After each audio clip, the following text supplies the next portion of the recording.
이강인은 런던으로 날아가 손흥민에게 직접 사과했고 팀 동료들에게 일일이 사과의 전화를 돌렸습니다.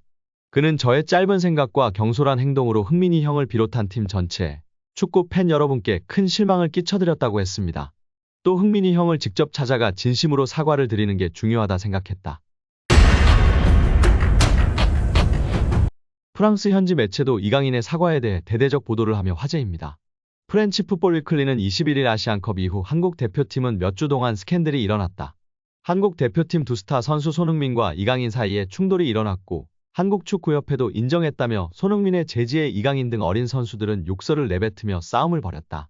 요르단과의 준결승 전날 모든 것이 잘못됐다. PSG 이강인은 장문의 메시지를 통해 사과했다고 전했습니다. 일체의 변명이 없었습니다. 이 매체는 이강인의 사과문을 대대적으로 보도하며 나는 그날 식당에서 절대 하지 말았어야 할 일을 했다. 생각해보면 절대 하지 말았어야 할 행동이었다. 나는 이것에 대해 깊이 화가 났다. 팀에 대한 존중과 헌신이 가장 중요한데 그렇게 하지 못했다. 대표팀 멤버들과 팀원들에게 사과했다. 그들 한 명 한 명에게 연락을 취했다고 전했습니다. 이 매체는 손흥민이 대표팀 어린 선수들이 탁구를 치러 테이블을 떠난 것을 제지하는 과정에서 이강인은 적절하지 못한 행동을 했고 죄책감을 느낀 이강인은 반성했다. 욕설이 쏟아졌고 이강인은 주먹을 날리기까지 했다는 보도도 있었다. 손흥민은 손가락이 탈구됐다고 전했습니다. 이강인의 두 번째 사과문에 대해 프렌치 풋볼은 이강인의 진심 어린 사과라고 평가했습니다. 이강인의 두 번째 사과문은 첫 번째 사과문과는 달랐는데요. 탁구를 칠 때 일부 고참도 있었다. 손흥민에게 주먹을 날리진 않았다고 했던 첫 번째 사과문. 하지만 21일 자신의 SNS에 올린 두 번째 사과문은 철저한 자기 반성이 우선이었습니다. 팀 동료들에 대한 미안함과 팬들에 대한 죄송함이 어우러졌습니다. 구체적 행동도 있었습니다. 이강인은 런던으로 날아가 손흥민에게 직접 사과했고 팀 동료들에게 일일이 사과의 전화를 돌렸습니다. 그는 저의 짧은 생각과 경솔한 행동으로 흥민이 형을 비롯한 팀 전체, 축구 팬 여러분께 큰 실망을 끼쳐드렸다고 했습니다. 또 흥민이 형을 직접 찾아가 진심으로 사과를 드리는 게 중요하다 생각했다. 긴 대화를 통해 팀 주장의 무게를 이해하고 자신을 돌아보는 시간을 가졌다. 런던으로 찾아간 저를 반겨준 흥민이 형께 다시 한번 감사드린다고 했습니다. 그는 다시 한번 흥민이 형이 팀 동료로서 단합을 위해 저에게 한 충고들을 귀담아 듣지 않았다. 식사 자리에서 절대로 해서는 안 될 행동을 했다. 깊이 뉘우치고 있다고 적었습니다. 손흥민 역시 이강인의 사과를 받아들였습니다. 그는 21일 자신의 SNS에 강인이가 진심으로 반성하고 저를 비롯한 대표팀 모든 선수들에게 진심 어린 사과를 했다. 저도 어릴 때 실수도 많이 하고 안 좋은 모습을 보였던 적도 있었지만 그때마다 좋은 선배님들의 따끔한 조언과 가르침이 있었다. 저도 제 행동에 대해 잘했다 생각하지 않고 충분히 질타받을 수 있는 행동이었다고 생각한다고 했습니다. 손흥민도 이강인을 용서했습니다. 이강인과 함께 찍은 사진을 SNS에 올리면서 강인이가 진심으로 반성하고 저를 비롯한 대표팀 모든 선수에게 진심 어린 사과를 했다고 밝혔습니다.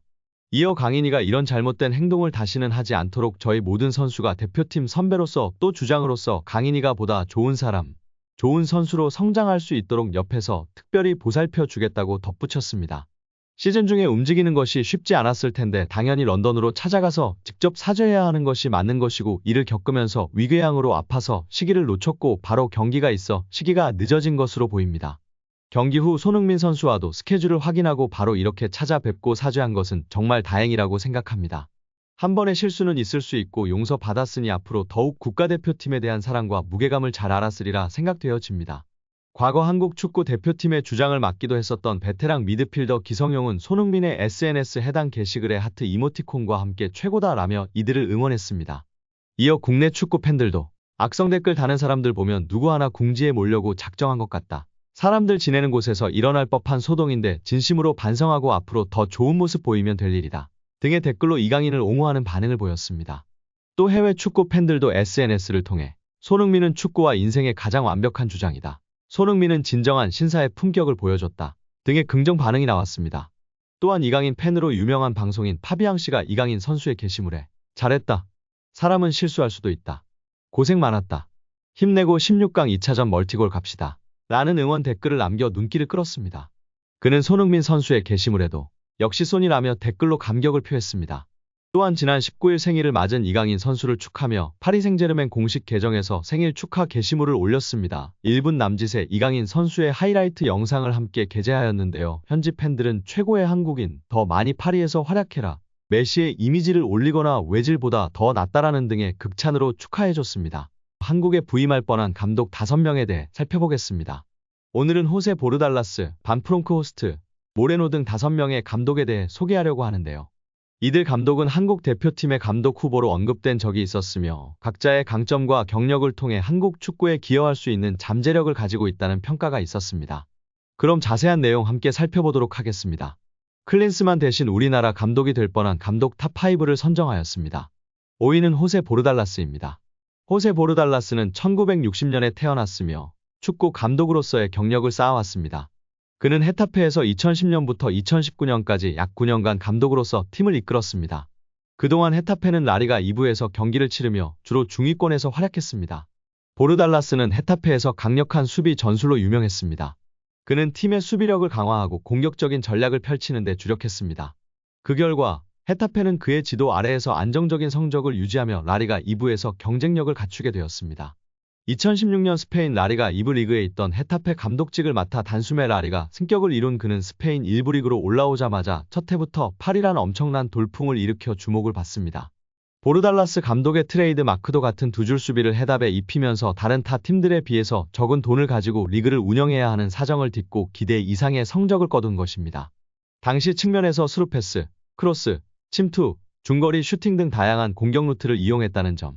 한쪽 발의 의존도가 높은 점은 지금의 이강인과 흡사한 선수를 잘 활용한 점이 강점으로 꼽힙니다.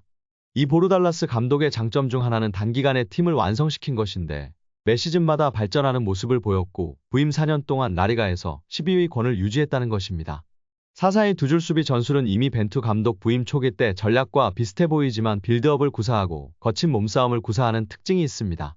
한국은 1차 후보군에 보르달라스를 포함시켰고 실제로 초반 긍정적인 반응도 있었지만 세비야, 헤타페 등의 라리가 지휘봉에 이끌려 끝내 한국 대표팀의 제안을 거절합니다.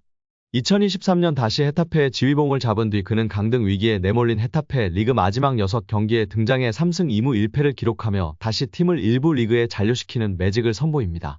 전임 감독들이 싸질러 놓은 똥을 치운 보르달라스는 2024년 페르 라리가 10위에 다시 올려놓으며 명장의 귀환을 알렸습니다.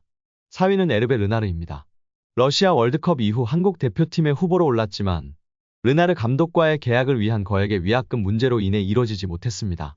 그러나 2023년 3월에 사우디 감독직을 물러나면서 다시 기회가 찾아왔습니다. 한국축구협회는 이전부터 르나르 감독에게 러브콜을 보내왔지만 아쉽게도 그는 프랑스 여자 대표팀과 계약을 체결하였습니다. 이전에는 2022 카타르 월드컵 때 사우디 감독으로 활약하며 사우디 팀의 절묘한 오프사이드 수비 라인으로 아르헨티나를 수차례 오프사이드 상황에 빠뜨렸습니다. 르나르 감독은 한국과의 경기에서도 파괴적인 전략을 사용하여 우리나라 축구 팬들에게 깊은 인상을 남겼습니다. 한국축구협회는 이전에도 벤투 선임 당시에도 르나르를 후보로 올렸으며 이후에도 그를 원하였지만 현재는 프랑스 여자 대표팀과의 계약에 집중하고 있는 것으로 보입니다. 오늘 영상은 여기까지입니다. 끝까지 시청해주셔서 감사합니다. 늘 건강하시고 더 좋은 영상으로 찾아뵙겠습니다. 구독과 좋아요도 잊지 마시고 부탁드립니다. 감사합니다.